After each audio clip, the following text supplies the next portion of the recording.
Hey, welcome back. Got some comments recently that lead me to believe that I need to do a video on just the basic aspects of an engine block. This is an earlier cast iron type engine block made by General Motors. This is what they call their big block, and this is 454 cubic inches from the factory. Some things about the block that you need to understand is the block has main caps on it, and the main caps create a bore once they're torqued on. The main cap, the block is upside down right now, so the main cap creates the lower portion of this bore. Now this is a precision bore here.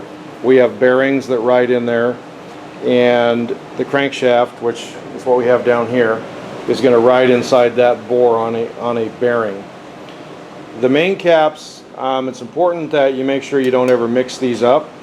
These main caps are not interchangeable between one another, or they're not interchangeable from this engine to another. In other words, this main cap, like right here, we have number 1 stamped on this one, and of course this is number 2, front of the engine, 3 and 4, and so on. This main cap in the number 1 position here is mated to this number 1 position. Because this is a casting and the way that it's manufactured, these bearing caps are unique to this block and to this position on this block, because when they manufacture the block, they make the main cap along with the block, they bolt the cap to the block, and then they bore this hole. Because this is a casting, in order for this bore to be perfectly round, which it needs to be, this cap has to be in that position. So what happens is, if we mix these caps up, or we get them flipped around backwards, or whatever the case may be, this will cease to be a perfectly round bore. Now you have a bore that's out of round, and if you try to run it that way, most often it will just wipe out the bearings and possibly the crankshaft. So it's important to note that whenever you take an engine apart, these have to stay in order. They have to stay in their respective positions, and that's why most of the time what we'll do is we'll take a number and we'll stamp these. The block also has a cooling system. Now when these blocks are manufactured, they're made in sand casting. So in other words, they make a sand mold, and they cure that sand with SO2 gas and a few other things that are added into it, and it makes the sand core solid. They actually compress the sand into a pattern, and if you really want to see that, there's plenty of YouTube videos on how they sand cast things.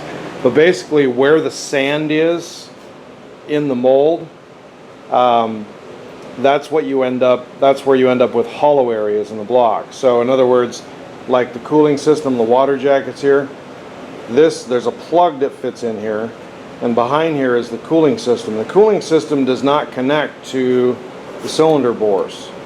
This is actually a separate passageway that surrounds the outside. You can see we have cylinders in here, and a cylinder is just a hole bored in the block.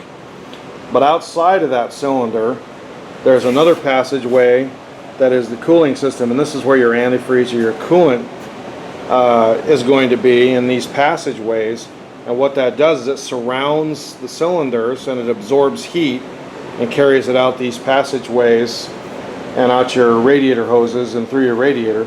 So the coolant is surrounding the cylinders in a separate passageway, and these are called the water jackets or the coolant passages. So these are a separate compartment from the cylinders. Now if the cylinder ever happens to crack in here, or we get a head gasket leaking up here, then this coolant can leak into the cylinders, and then you got water and motor oil, or coolant and motor oil mixed, and you got a real problem. There's a plug that goes in here. Now a lot of people have a misconception about these plugs. They say that these plugs are freeze plugs. They call them a freeze plug. Well, these are not freeze plugs. We got some of these plugs up here. This is what they call a core plug. They come in a lot of different sizes, depending on,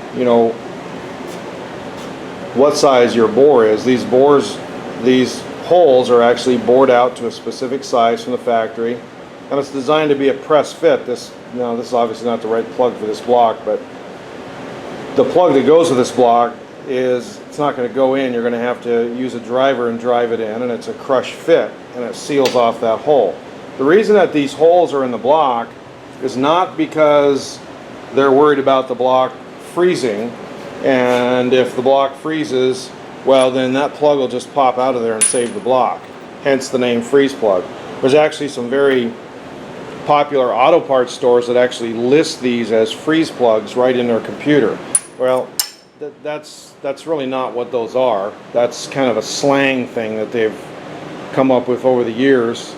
And if you go in there and you ask for a core plug, which is what these are, most of the guys behind the counter don't even know what you're talking about, because they've been so acclimated and so indoctrinated to this idea that, well, you know, that's a freeze plug. If you're ever in cold weather and the block freezes, those will pop out and you won't have a problem. It'll save your block. Nonsense. The reason that these plugs, and we have a lot of different sizes, we have, you can get them in the bronze variety, which I recommend.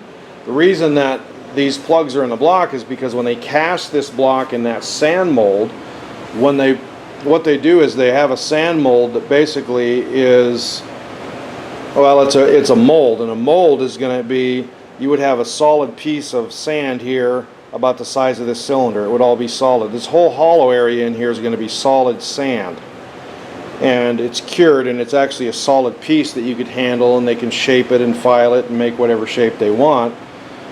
They build that sand mold, and then what they do is they heat up the cast iron, which is what this is made out of, or it could be aluminum, and they melt that cast iron down until it's liquefied, the gray iron, and then they pour that gray iron around that sand mold. Well, the iron can't penetrate through the sand mold, so the sand mold, or the sand core that's in there, actually stays solid, and the metal forms around it. And what happens is the act of pouring the metal around the sand causes the resin and other elements that they use to make the sand core to break down. It turns back into sand as this metal solidifies. Once they break this out of the mold, this whole area is full of this sand, these hollow areas, including the water jackets and the cylinders and everything. And then what they do is they take and they tumble the block to get all the sand out of it. Well, these holes here are left in the sand mold. The sand mold actually comes out here and forms a hole, and the reason that this hole is here is so they can get all of that core sand out of this water passage area. That's why they call these core plugs. They are simply there as a way to get or remove the core sand out of the cooling system and water jacket area. So that's kind of a myth about that being a freeze plug. That's not what it is at all. The other aspect of a block is that we have oil passages. There's another set of passageways that are separate from the crankcase and piston and rod area and the cooling system area, and that's the oiling system. There's an oil galley system. These are the end of the oil galley plugs. There's a couple of plugs that go in here, and these oil passageways run all the way down the length of the block. And there are passageways that feed. If you look here, there's an oil passage feed hole here. So these feed holes are all part of the oil galley system. And if you look at the back of the block here, we can spin this around, and we'll see at the back side of the block we also have some oil passageways back here. This is the other end of those passageways. So there's passageways. There's another passageway here. This is an oil galley here that runs along here and feeds oil from the filter housing. So there are oil passageways, coolant passageways, and then we have the crankcase area of the block where the pistons and connecting rods and so forth are. But these three passageways are all separate from one another on the engine block. Engine blocks can be made out of cast iron or aluminum. Aluminum is predominantly the most popular type of engine block today. Now these cylinders in here are a precision bore. This is not just some random hole that you know, they took a giant drill bit and drilled this out. This is a precision, and this block has just been freshly machined. So this bore in this block is a precision machine bore, and the tolerances and clearances on the cylinder bore here are down in the 10 thousandths range, which means the clearance between the piston and connecting rod assembly, which this is a piston and connecting rod assembly, and of course the piston is going to go in the bore this way. The clearance between the piston skirt here and that precision bore is really in the realm of the thickness of a human hair.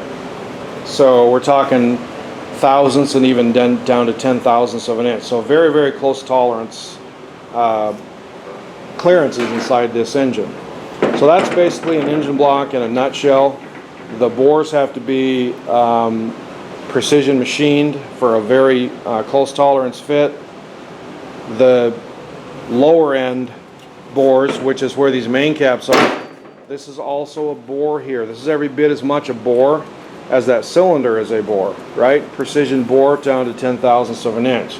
So all the clearances and tolerances on the engine are very close.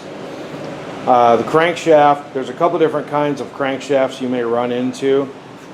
If you see a very thin parting line like this one here, that is what we call a cast iron crank. That's the weakest and cheapest form of crank, although they're pretty tough.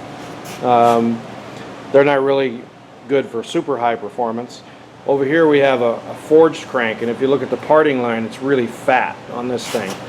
This is a forged crank, and that's how you distinguish them. See there's a wafer thin parting line on the cast crank.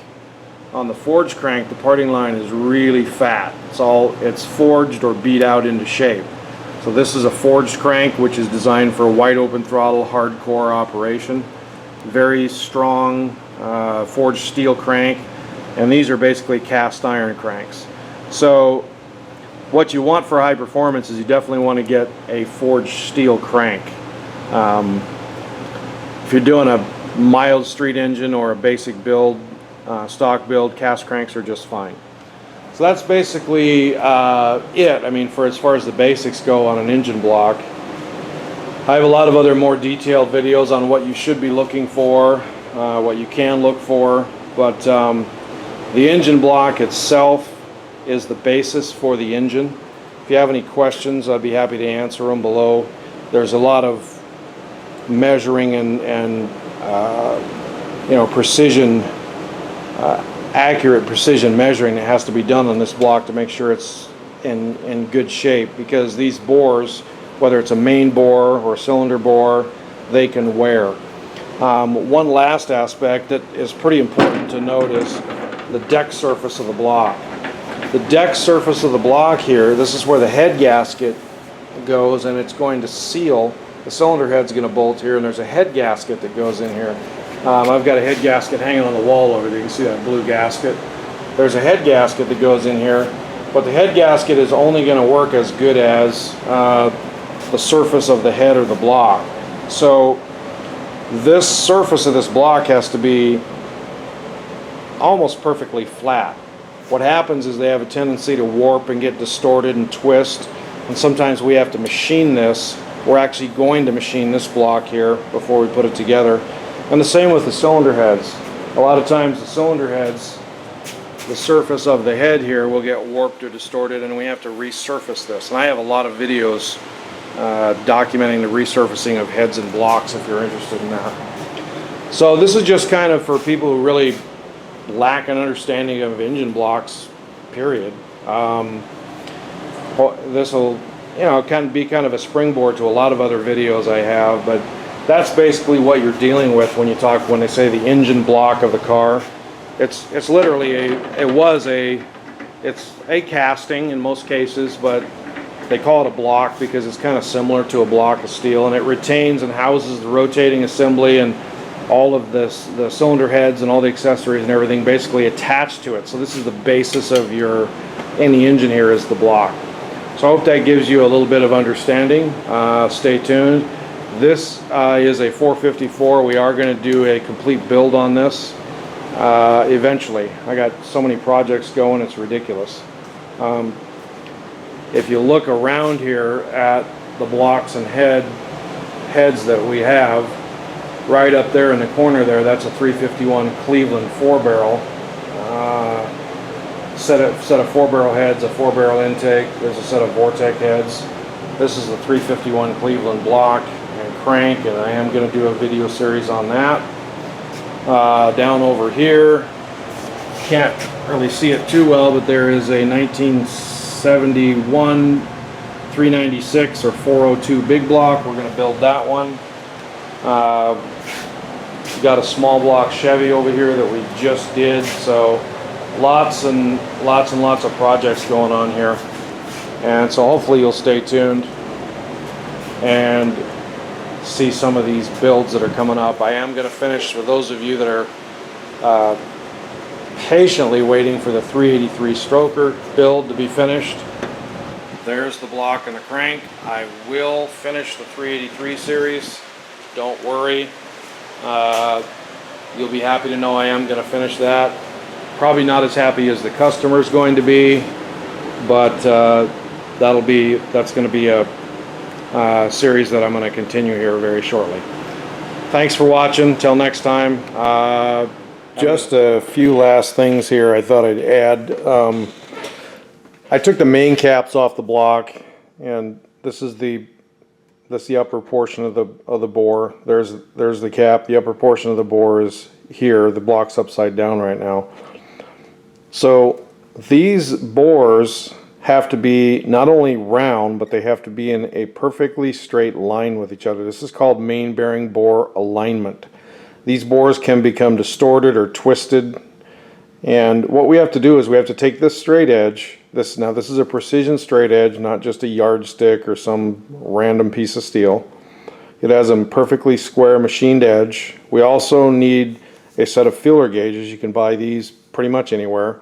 We're going to take the smallest feeler gauge on the set, which is about 1/1000, and we want to take our straight edge and just lay it right in the bores, just like this.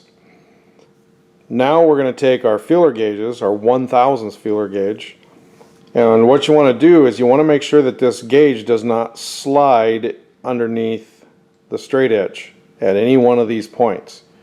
Now, I can yank it out of there. That's not what I'm talking about. I want to try to get this feeler gauge to slide. If it will not slide, that means that's a good thing. Because if these bores are distorted in relationship to each other as far as their alignment goes, as far as them being in a straight line all the way down, then the feeler gauge, you're going to have clearance there. It's going to act as if there's warpage or distortion. Fortunately on this block, I've checked all these now, we don't have any of this distortion, which is good. So alignment is very important, and this is something that, if it does happen to be misaligned, this one is good, but if it does happen to be misaligned, you're going to have to get this fixed at a machine shop.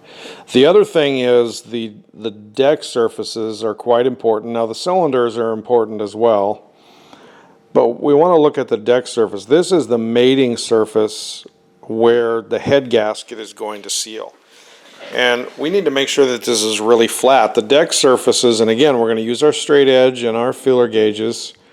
Most manufacturers, especially these cast iron blocks, they'll tell you to use a 3/1000 feeler gauge. So I've got a 3/1000 feeler gauge here. And I'm going to take this feeler gauge and I'm going to just lay the straight edge right across like this. And again, same thing we did on the bottom end of the engine. We want this feeler gauge to not slide in here. If the feeler gauge, since the straight edge is perfectly flat, if there's distortion under there, then the feeler gauge will slide in there, and that means that the deck of this block is warped or distorted. And again, see, if it goes through like this, that's bad. Well, if I set the feeler gauge, the edge on there on this block, we actually don't really have any clearance there. So this gauge, that tells me that this block is perfectly flat. You also want to take and go diagonally. Now, The reason that I'm going diagonally like this and like this is because if this is twisted, which the deck can actually twist and distort, going straight across is not going to, like this, is not going to give me a good reading. It'll actually show no warpage, but it still could be twisted. So if we go diagonally, this will tell us if this deck surface is twisted, because it can also twist as the block heats up and flexes and, you know, goes through all the heat cycles and everything. We could have a problem. Fortunately for us, this block doesn't have any twist or warpage. Now we are going to resurface this block and deck this block as well, because we're shooting for a specific compression ratio with this build. But this block is perfectly flat, which is a good thing. Once you get to that